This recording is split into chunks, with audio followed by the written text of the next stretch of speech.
Alice has been kidnapped. Alan, please help me. Alice? You'll do exactly what I say if you ever want to see your wife again. I can't tell anyone except my agent Barry. Damn it, Barry, they'll kill her! You're my best friend, and I'm worried that you're not right in the head. The ransom is a manuscript I supposedly wrote that's coming true before my eyes. It happened just the way it was on that page. So dark. I have found only a few scattered pages. I want the entire manuscript. The deadline is in 2 days. I found Mr. Wake's pages.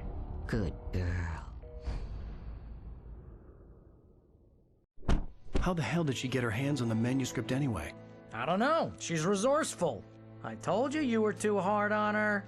Listen, I found out all sorts of interesting stuff while I was digging around. Yeah. Mr. Wake, it's Sheriff Breaker. We have an FBI agent here, Agent Nightingale. FBI? He's anxious to see you. You'd better come to the station. Okay, I'll be right over, Sheriff. Let's make this quick, huh? Help you folks? Name's Randolph. I'm the manager. We're looking for Rose. Works as a waitress down at the diner. Rose, sure. Nice girl. Who wants to know? I'm Alan Wake. The writer, huh? I heard on the radio you were visiting. Well, I'll show you her trailer. That Rose, she's a nice girl. Always pays her rent on time. As I was saying, Al, I found all sorts of weird stuff from the local newspaper's archives. This place is crazy. Disappearances, mysterious deaths, urban legends come true, and get this, most of this stuff takes place around Cauldron Lake. Well, you ain't wrong, mister. The Indians thought the lake was a doorway to the underworld. I'm the God-fearing type myself. I don't hold with that sort of thing. Yeah, okay. Anyway, there was an island there owned by a guy called Thomas Zane. Now, some of the articles I found about him make him out to be a famous writer, but I ran a bunch of searches, couldn't find a single thing he wrote. Zane was heavily into diving, so much so that the place came to be called Diver's Isle. But the volcano under the lake erupted in 1970, and Zane went down with the island.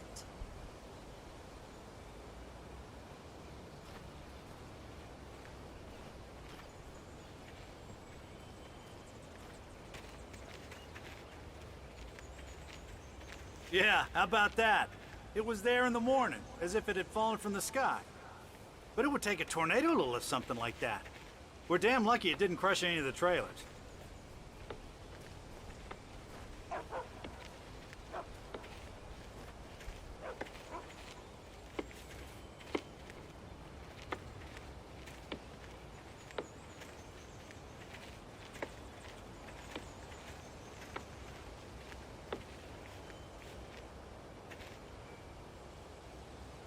It gets better. A local girl, Barbara Jagger, drowned in Cauldron Lake just a week earlier. They were lovers. Sure, Jagger's a local spook story. The Scratching Hag comes for you in the dark. Childish stuff like that. Anyway, Al, I'm just getting to the best part. All of the articles about this stuff were written by Cynthia Weaver. I asked around, and she's that crazy bag lady you met. What, the lamp lady? She can be a little loopy, but she's not homeless or anything. Yeah, anyway, she knew both Jagger and Zane before they both died, and she had some kind of a breakdown.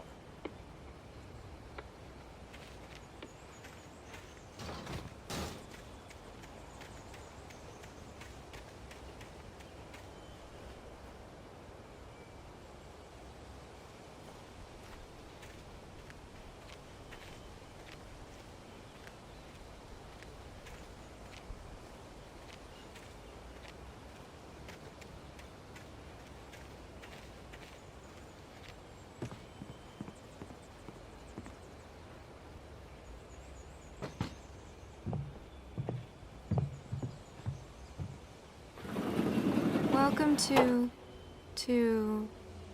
Oh dear. Mr. Wake. I'm so glad you're here. Rose, you have my manuscript? Oh. Oh yes. Yes. Please, come in. Hey, this is really good. Rose, Yes, my manuscript. I really need it. I understand. I know what you need. A muse to inspire you. Oh, for Barry. She doesn't have anything. Yeah, hey, Al? Al, what's... Oh... Barry! What? What?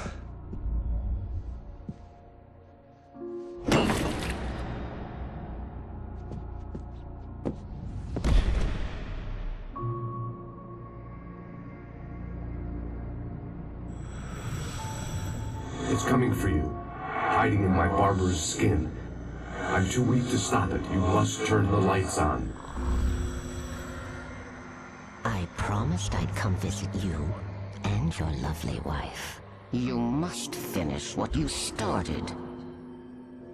I insist. You must turn the lights on. Turn the light on. Back to work, boy.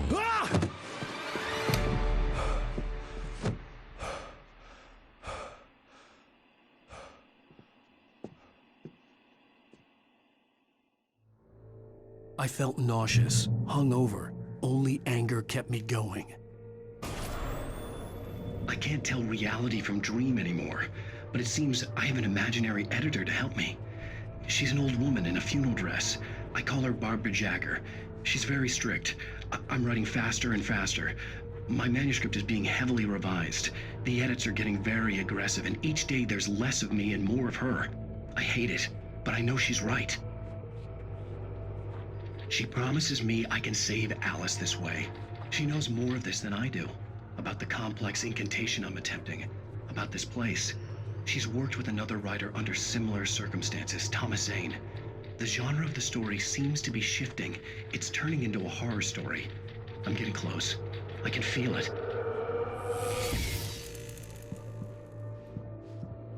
Rose took a day from me. I had less than 12 hours left to meet the kidnapper. All I could do was get Barry into the car, work something out once I got on the road.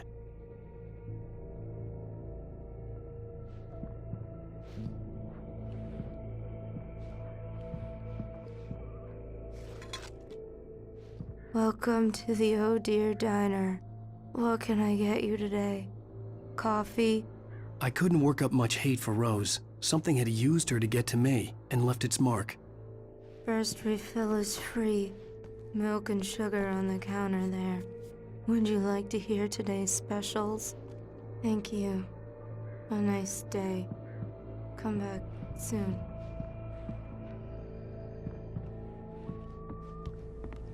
My gun and flashlight were gone. I'd have to find a way to get Barry into the car as quickly as possible.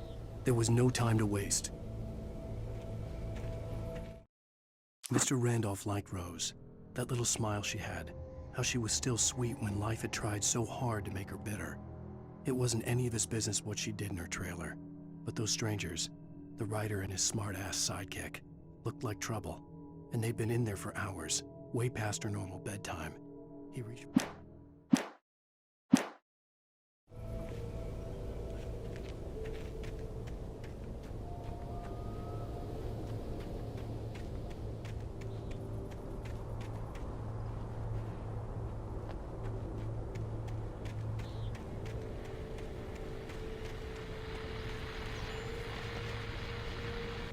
I just stepped outside to catch a breath of fresh air. Let me tell you, the weather's getting heavy. Nights like this make me especially glad I'm here talking to you and not home in bed. Once the weather takes a turn like this, I can't sleep at all. It's all tangled bed sheets and dark thoughts, punctuated by the occasional plunge into nightmare. Is it just me? Well, perhaps it is. But I hope I can make the night a little bit easier to get through. Caller, you're on KBF FM. Hey, Pat, it's Walt Snyder. What's on your mind, Walt? Well, I am the way you are, but, well, I can't sleep either, you know? I just been staring out the window here, trying to make sense of it all, but, I ain't been drinking either, you know? I just... Well, you sound like a man with a problem, Walt. I had a, argument with Danny.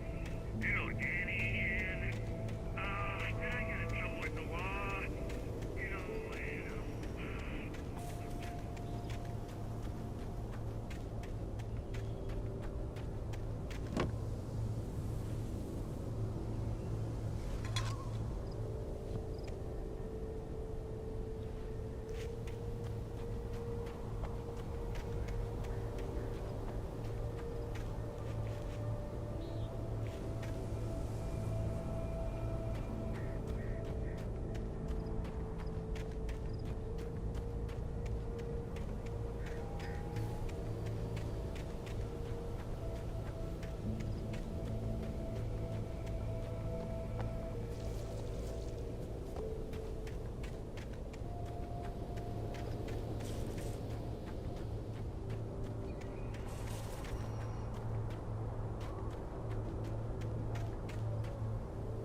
Oh, you're gonna get it now. God knows what you've done to that poor girl. This is Agent Nightingale, FBI! Get him up, Hemingway! You're under arrest! You move a muscle, I'll unload right in your goddamn face! Stay right where you are, Spillane!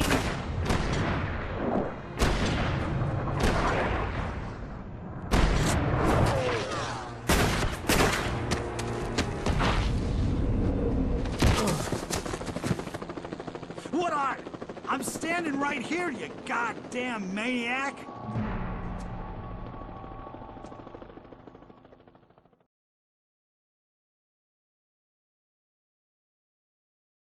The kidnapper. Give it up, Mr. Wake. Come on.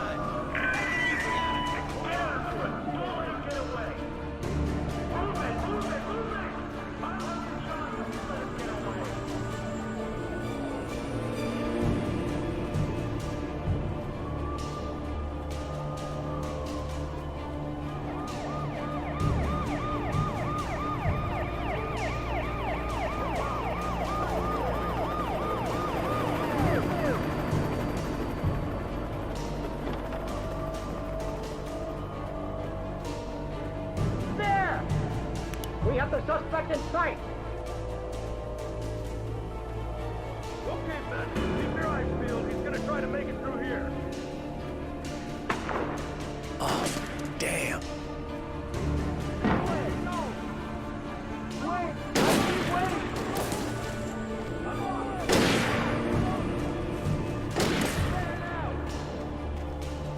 Where is he? Wait!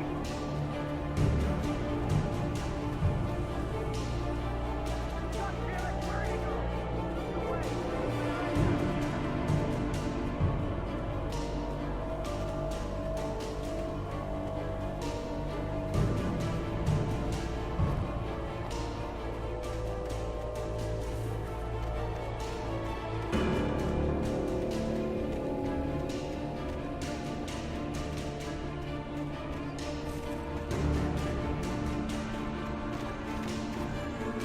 God! Come on, guys. We need to head him off. For decades, the darkness that wore Barbara Jagger's skin slept fitfully in the dark place that was its home and prison. It was hungry and in pain. It dreamed of its nights of glory when the poet's writing had called it from the depths and given it a brief, terrible taste of power and freedom. The rock stars had stirred it from the deep sleep the poet had sunk it back to in the end. When it sensed the rider on the ferry, it opened its eyes.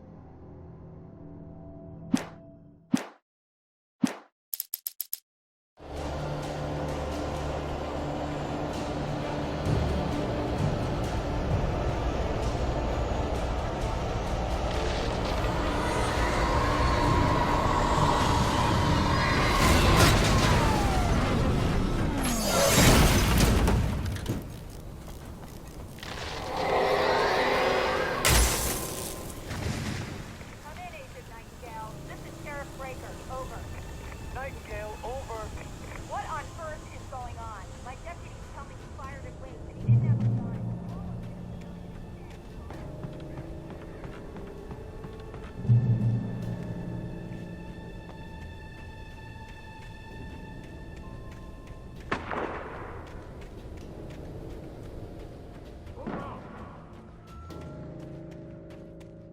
Search the area.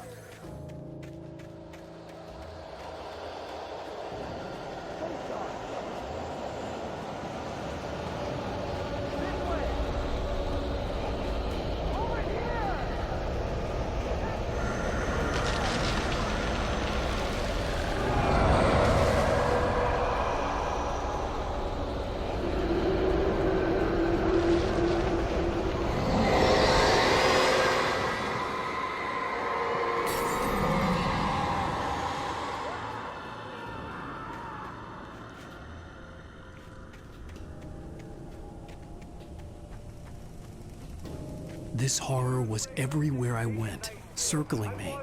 The cops didn't stand a chance. They were after a writer, not a monster.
This is James. Mulligan, Thornton, come in. Over. Thornton here. James, we got both Wheeler and Rose in custody. They didn't put up a fight or anything. Why, they were... Hey, what you... Come on! Sit down and give me that. James, Mulligan here. Over. Go ahead, Mulligan. Over. We got Wheeler and Rose here. Wheeler's drunk or hopped up on something. Speaking of which, that Fed had a pretty distinctive whiff of Otis Scotch about him, if you know what I mean. Over. I don't have anything on that, Deputy Mulligan. Over. Well, whatever. Anyway, Rose is just being plain weird here. You better get Doc in to take a look at both of them. Over. Gotcha. You better get them here quickly. The, Fed's gonna want to interview Wheeler. Over. Oh, yeah, I'll bet he does. Looks like they have a lot in common. Mulligan out.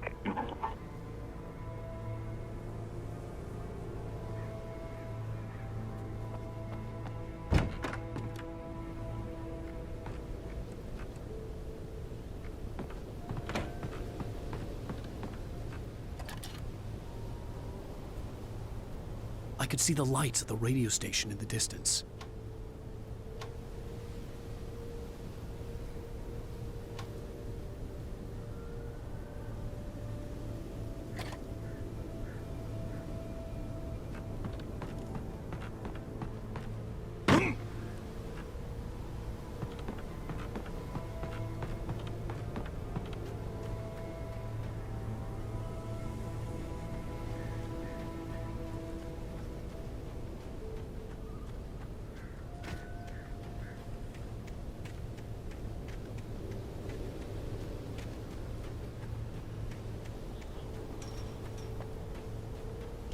I imagined that the broadcast tower in the distance was part of the local radio station.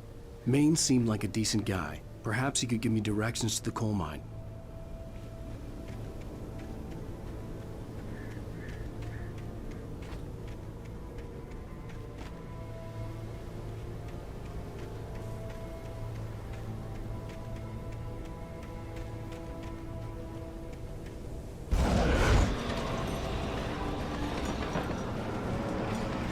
Unnatural shadows clung to the gate. The darkness that was after me was trying to stop me. I wouldn't get through without a light.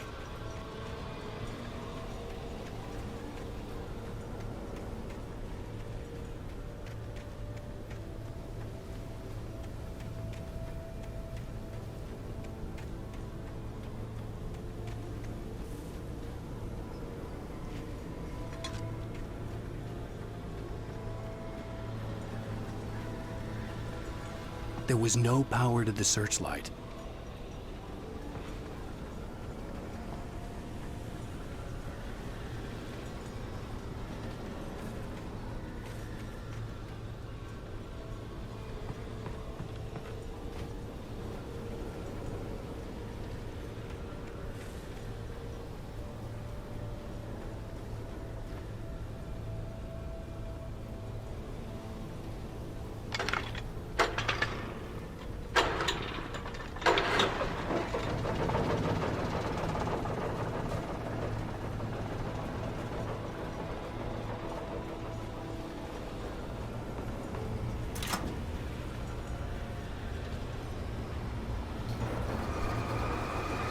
The old generator conked out.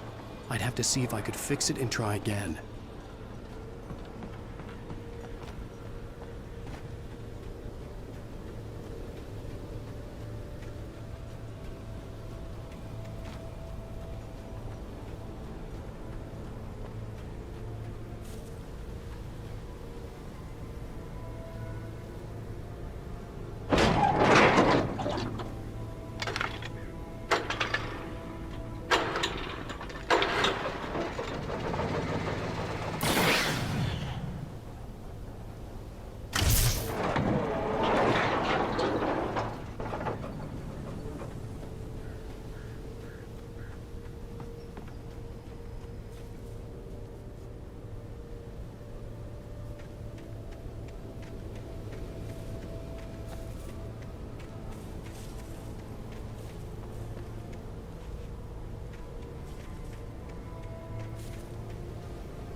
It took me a moment to recognize the flashbang grenades.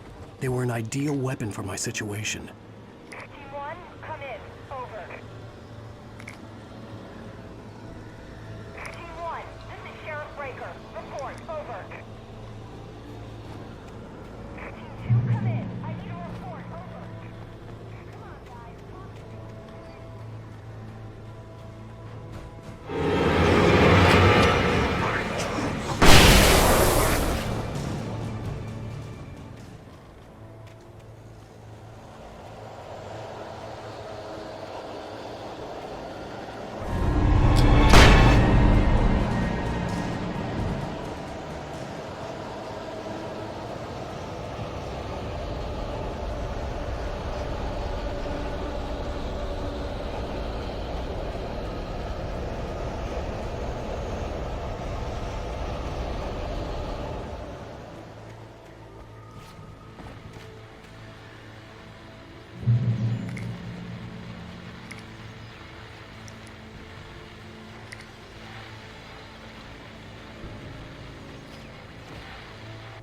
And here's another call. You're on KBF-FM with Pat Maine. It's Milt Peabody, Pat. What's on your mind, Milt? Well, I live near the trailer park, Pat, and there's a big ruckus going on over there. Well, that's just up the road from me, too. What's going on, do you know? I don't know, but there's a bunch of police cars there, lots of sirens, a helicopter buzzing around, and I think I heard some gunshots. Gunshots? Yes, sir, like from a pistol. So can you find out what's going on? Because it's just next door and they're popping off guns there. They're still shooting? No, it was maybe 10, 15 minutes ago. It sounds serious, Pat. I'm telling you, it don't sound like no party. Well, I'm certainly going to give the station a call, Milt. Okay. You'll hear it here as soon as I hear from them. Okay, thanks.